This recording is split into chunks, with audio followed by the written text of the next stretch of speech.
Zena told you that you would next see us in Casablanca, but it looks like all you're going to see of Casablanca, like us, is the sign. I think that we on this ship are not the only people disappointed that we're not going to be in Casablanca. If you look at all these buses are lined up waiting for us to take various shore excursions and so forth.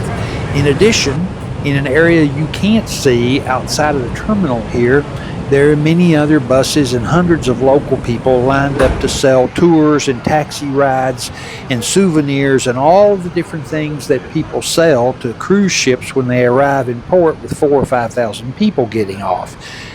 None of those dollars will be exchanged now because we won't be here.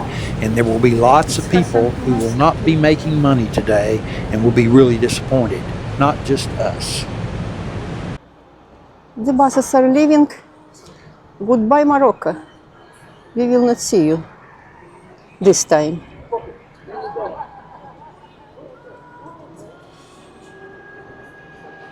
We came into the port, there's this gigantic swell which broke half of the plates in the dining area and threw people from one side of the ship to the other.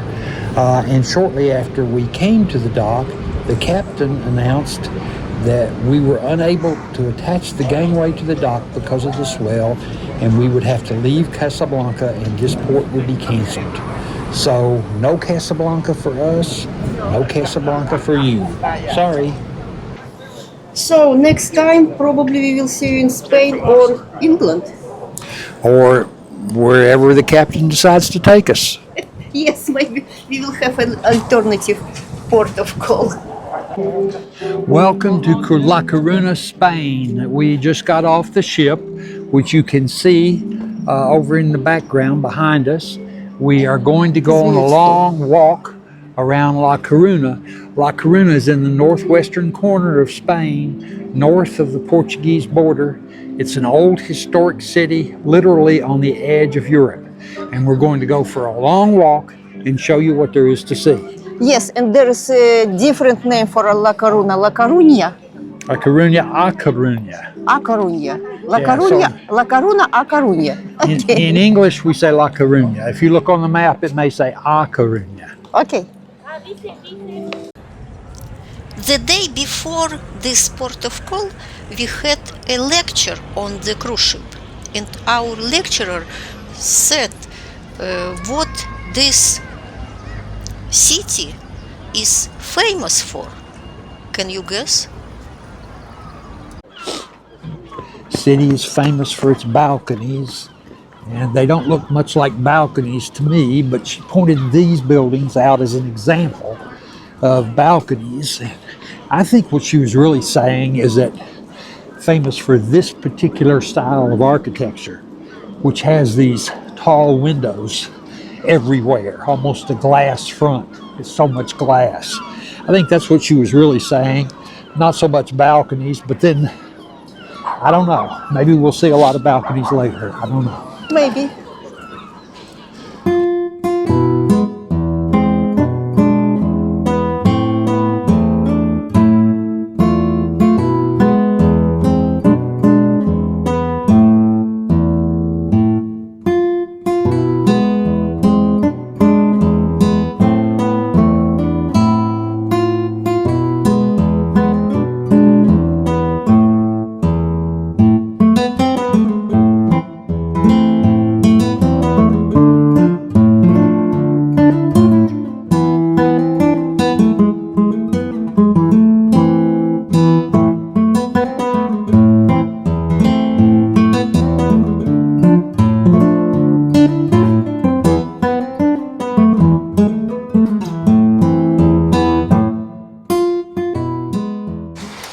This statue is near the cruise ship dock.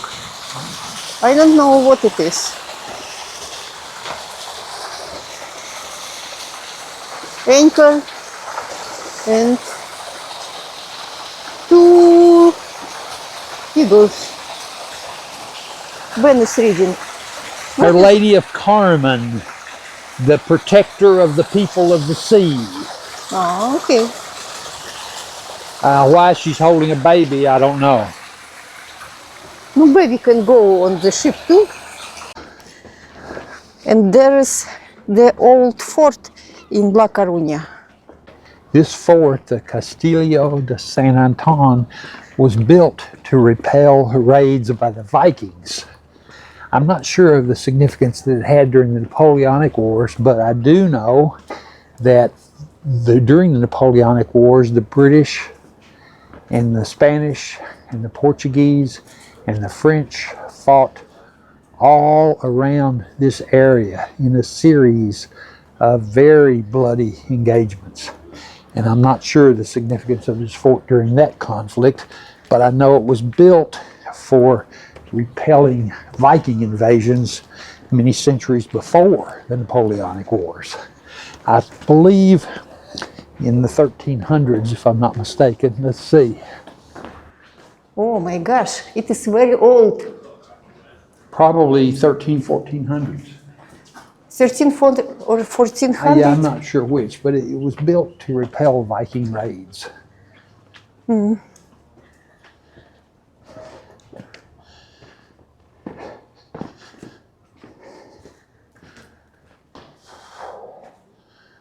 Nothing is in English. Everything is in Spanish and Portuguese.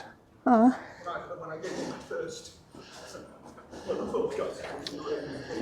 see, this is from 1380.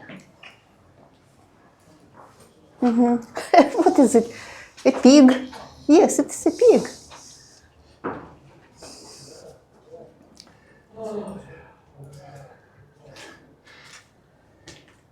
I don't know, what is it? Each room has different stones. Each room had a different purpose, I think. This room looks like there was a stove. Yeah, You see? I'm sure there was. Well, you know, without English, we can't really tell. Yes, it is a stove, I think. Yeah, honey, I think it's pretty obviously a stove. Yeah. Yes.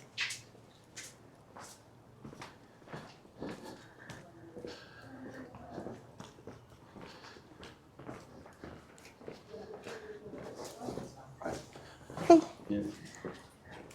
And it is a coffin. Somebody's. Who was there? I don't know.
It is a part of old town of La Coruña.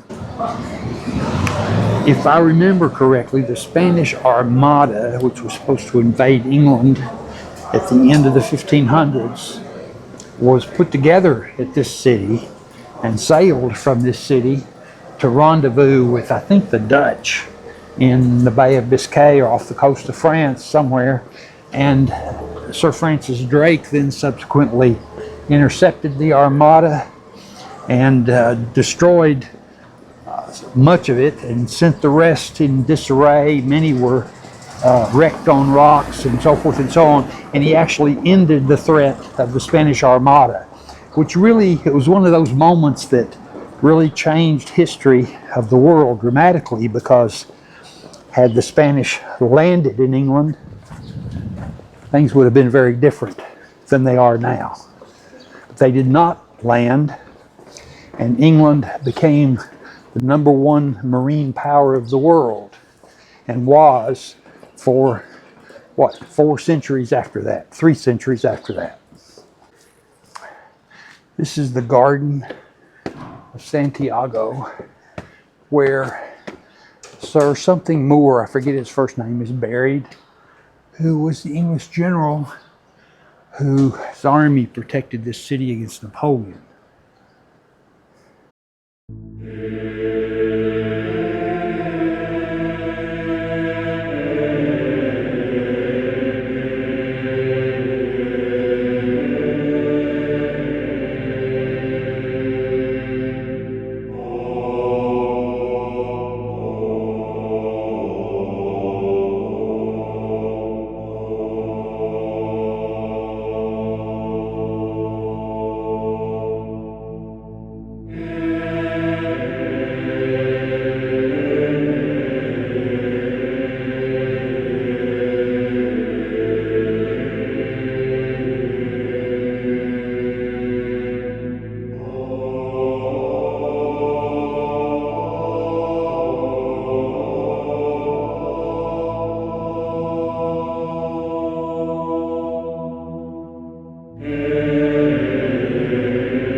It is actually the part of that church we saw a few minutes ago.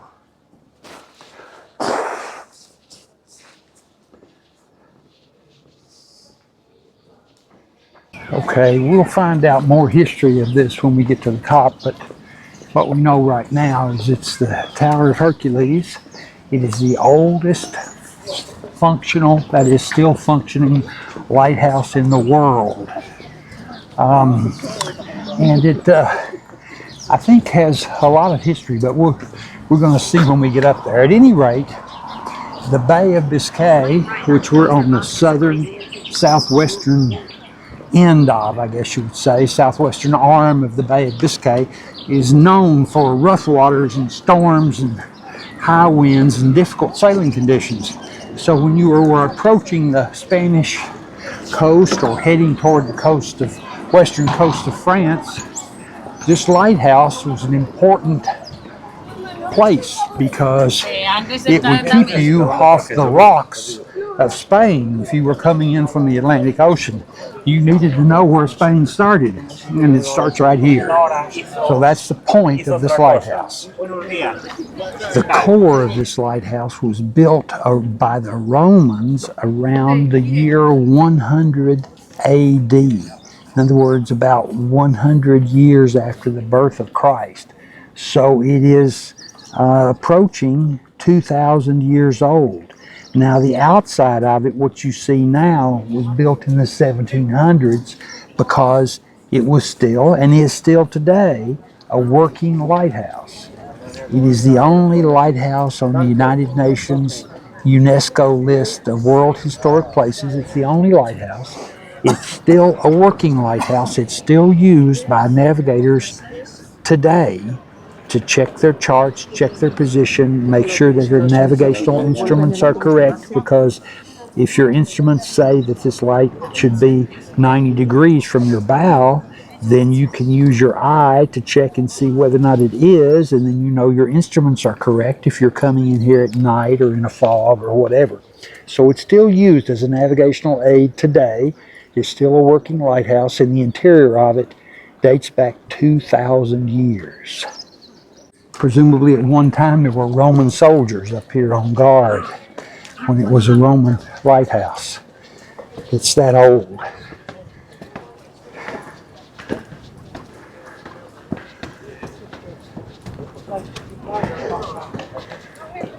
Who's this? It's a Roman soldier. He ain't Roman, that's for sure. Say, Yes, it looks like your Roman soldier. and at the time of the Romans, of course, when this lighthouse was built, they would sail along the coast of France, the west coast, along the coast of Spain and Portugal, and down to Gibraltar and into the Mediterranean. But as far as what was over there, they didn't have a clue. They thought there were sea monsters and the end of the world over there. They followed the coast, but over there was nothing but mystery and danger. That way is west. That's where North America is eventually, about 3,500 miles or so. But at the time the Romans built this, they would sail along the coast, long distances, but very careful to never get out of sight of the coast because you could fall off the end of the world.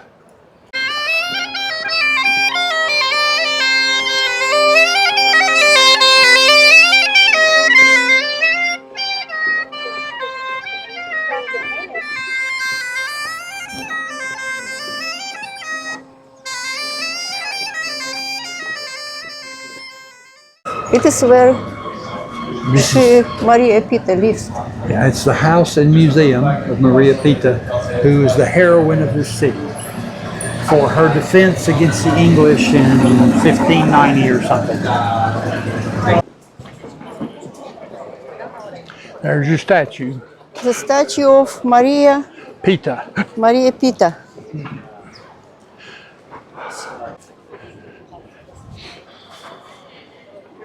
She led the fight against the English and was responsible for saving the city against the English in, I think, 1590 or something. It's a beautiful square. And it is a government building.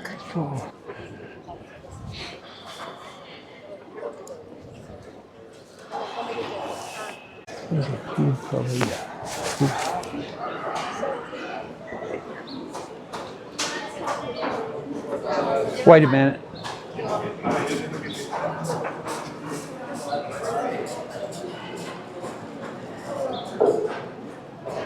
Look. This is an octopus restaurant.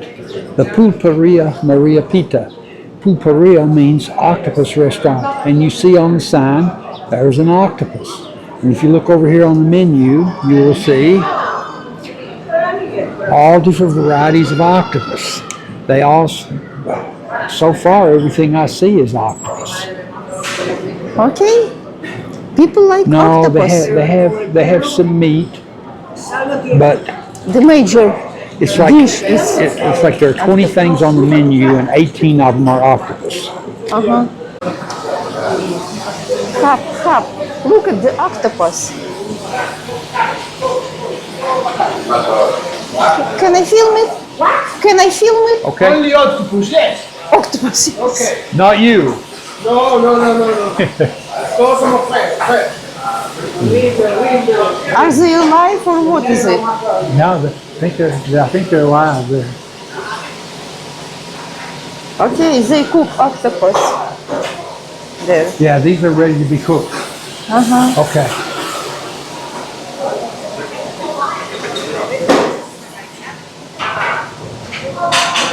They have in Europe many kinds of potato chips that we don't have in the U.S. For example? Many kinds. Well, I see we have Cheetos, Doritos, Ruffles, well, Lay's. just wait a minute, honey. We don't have this. Snots. Or snots.